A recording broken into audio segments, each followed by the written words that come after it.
আজকে যে বিষয় নিয়ে আলোচনা করছি বিষয়টা হচ্ছে যে ঠান্ডার মধ্যে যেরকম আমরা বলি উষ্ণ গরম জল খেতে, বা যখন গরমের মধ্যে বলেছি যে একদম ঠান্ডা জল খাবেন না, তার কারণ নিশ্চয়ই আছে। সেই বিষয় নিয়ে আজকে আলোচনা করছি যে ঠান্ডা জল খেলে কি উপকার হয় আর গরম জল খেলে কি উপকার হয় শরীরের পক্ষে, সে বিষয় নিয়ে আজকে আলোচনা করছি। কারণ আমার হোয়াটসঅ্যাপ নাম্বার থেকে কোনো অসুবিধা হলে আমাকে জানাবেন। আর একটাই কথা বলি, সাবস্ক্রাইব করতে ভুলবেন না, বেল আইকন টিপতে ভুলবেন না, কারণ এই ভিডিওটা আপনার পক্ষে খুবই উপকারী। কারণ শরীরের পক্ষে গরমের মধ্যে ঠান্ডা জল কতটা ক্ষতিকারক অল ওভার ওয়ার্ল্ড, সারা পৃথিবীতে যা যা হয় বা যা যা যে দেশের লোকের কী সম্পর্ক হয় সে বিষয় নিয়ে আলোচনা করছি। আপনার প্রজননতন্ত্র মানে আমাদের রিপ্রোডাক্টিভ সিস্টেম কতটা ব্যাঘাত সৃষ্টি করতে পারে ঠান্ডা, সে বিষয় নিয়ে আজকে আলোচনা করছি। দেখুন ভিডিওটা শেষ পর্যন্ত। একটাই অনুরোধ থাকলে সাবস্ক্রাইব করতে কিন্তু ভুলবেন না।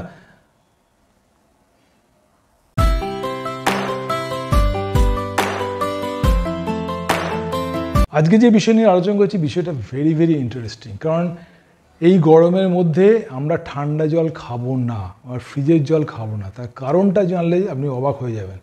আপনি যদি সারা পৃথিবীতে বিচার করে দেখেন যে ঠান্ডা জল বা ঠান্ডা দেশে যারা থাকে তাদের প্রজননতন্ত্র ক্ষমতা মানে রিপ্রোডাক্টিভ সিস্টেম, এবং যারা উষ্ণ এলাকায় থাকে তাদের প্রজননতন্ত্র বা রিপ্রোডাক্টিভ সিস্টেমটা কতটা তফাৎ।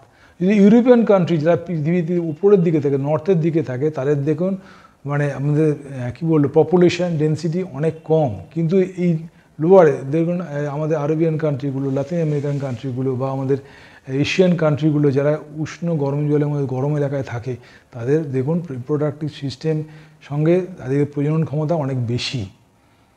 তা এর একটা বড় কারণ হচ্ছে যখন আপনার অতিরিক্ত ঠান্ডায় থাকবেন আমাদের রিপ্রোডাক্টিভ সিস্টেম কিন্তু ব্যাঘাত ঘটে, হার্টের সমস্যা দেখা দেয়। তার কারণটা হচ্ছে কি, আমাদের অতিরিক্ত ঠান্ডা আমাদের ব্লাড সেলগুলোকে ছোট করে বা ব্লাড সেলের যে অ্যাক্টিভিটি সেগুলোকে কমায়।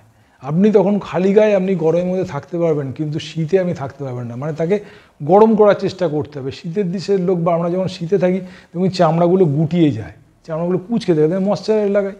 তো সুতরাং যারা শীতে থাকে তাদের দেখবেন যেরকম রিপ্রোডাক্টিভ সিস্টেম বা প্রজননতন্ত্র ক্ষমতা যেরকম কমতে থাকে, বা তার সঙ্গে সঙ্গে তাদের যে ব্লাডের সেল মানে যেগুলো ব্লাডের সেল যেগুলো অ্যাক্টিভিটিস থাকে সেই অ্যাক্টিভিটিসগুলো আপনাদের সমস্যা দেখা দেয়। তো সমস্যা দেখা দিলে আপনি কি করবেন, আপনাকে প্রথমে বলেছি আপনাকে গরমে থাকতে হবে, শরীরটা সবসময় গরম চায়।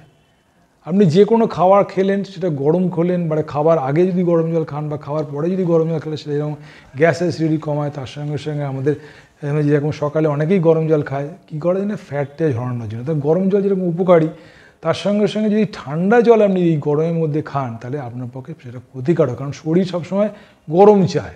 আপনি ঠান্ডার মধ্যে কী করেন, লেপ গায়ে দিয়ে থাকেন, শীতের মধ্যে কম্বল গায়ে দিয়ে থাকেন, সোয়েটার গায়ে দিয়ে থাকেন। তার কারণটা কি, শরীরটা গরম করে রাখার জন্য। তো শরীর সবসময় গরম চায়, তাকে যদি ঠান্ডা দিয়ে দেন তাহলে কি শরীরটা সেটা চায় না, সেটা শরীরের পক্ষে ক্ষতিকারক।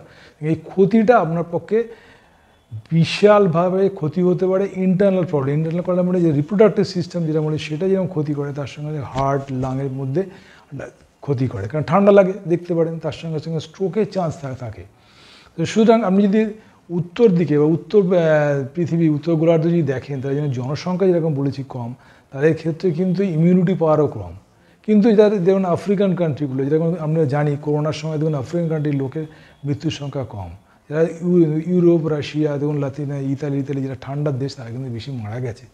সুতরাং যাদের ইমিউনিটি পাওয়ার গ্রো করার জন্য অবশ্যই এরকম গরম দরকার, সেরকম গরম জলটাও আমাদের পক্ষে খুব ভালো, বা গরমে থাকাটা ভালো। সেখানে কখনোই শরীরকে ঠান্ডা করে দেবেন না। কোল্ড ড্রিঙ্কসের সঙ্গে সঙ্গে তার সঙ্গে সঙ্গে ঠান্ডা জল খাওয়াটা তার জন্য খুবই ক্ষতিকারক। আর জেনেটাল ঘটনা যেটা বলছি রিপ্রোডাক্টিভ সিস্টেম, সেটা প্রচণ্ড পরিমাণে ব্যাঘাত করে ঠান্ডা জল খেলে। যেমন ঠান্ডা জল খেলে আপনি নিজেই জানতে পারবেন ঠান্ডা জল আপনার পক্ষে কতটা ক্ষতিকারক। শরীরকে উষ্ণ রাখতে গেলে আমরা সবসময় তার চেষ্টা করি, সেই উষ্ণ থাকার চেষ্টা করুন। তো সুতরাং খাওয়ার আগে আপনি গরম জল খেতে পারেন, খাওয়ার পরে গরম জল খেতে পারেন, সারাদিনে অল্প অল্প করে আপনি গরম জল খেতে পারেন। আর একটা কথা বলি, আপনার ওজন অনুযায়ী জল খাওয়ার চেষ্টা করুন। আপনার ওজন যত হবে তাকে 30 দিয়ে ভাগ করলে যে ইকুয়েশন বেরোবে, যে ফল বেরোবে, সেই আপনি সারাদিনে জল খান। তো সুতরাং শরীরটা গরম রাখতে গেলে নর্মাল ওয়েটা যে ওয়েদারে আপনি থাকেন সেই ওয়েদারে আপনার জল খেতে হবে। আর কখনোই অতিরিক্ত ফ্রিজের ঠান্ডা জল আপনি খাবেন না। বরফ দেওয়ার মধ্যে গ্লাসে দিয়ে সেরকম জল খাই, সেগুলো খাবেন না, সেটা শরীরের পক্ষে খুবই খুবই ক্ষতিকারক। আজকে বুঝতে পারছেন না, টেস্টের জন্য খাচ্ছেন, বাহ খুব আরাম লাগছে, কিন্তু কালকে আপনার ক্ষতি হয়ে যাবে। কারণ শরীর আমাদের কখনোই ঠান্ডা চায় না, শরীর সবসময় গরম চায়।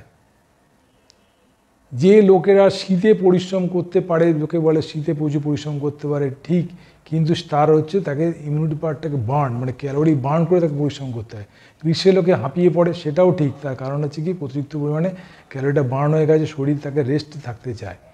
তো এগুলো একটা আলাদা প্রশ্ন আছে, তার বিষয় নিয়ে আমার ভিডিও দেখবেন। আর আজকে যেটা বললাম যে গরমে আপনি অতিরিক্ত ঠান্ডা জল খাবেন না, যেন আমাদের হার্টের সমস্যা, লাংয়ের সমস্যা, স্ট্রোকের সমস্যা থাকতে পারে, তার সঙ্গে রিপ্রোডাক্টিভ সিস্টেমও আমাদের সমস্যা দেখা দেয়।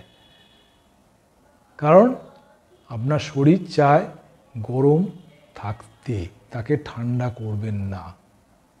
তো এই বিষয় নিয়ে আমার অনেক ভিডিও আছে, সেগুলো দেখবেন। আমার হোয়াটসঅ্যাপ নাম্বার থাকে, কোনো অসুবিধা আমাকে হোয়াটসঅ্যাপে লিখবেন, কোনো কমেন্টস করলে আমি তার উত্তর দেবো। একটাই কথা বলি, সাবস্ক্রাইব করতে ভুলবেন না, বেল আইকন টিপতে ভুলবেন না, সবাই কিন্তু শেয়ার করতে ভুলবেন না, কারণ আমি আছি দীপেন সামন্ত, আপনার বাড়ির ছেলে। ভালো থাকুন, সুস্থ থাকুন, আরও কোনো ভিডিও দেখতে থাকুন। নমস্কার।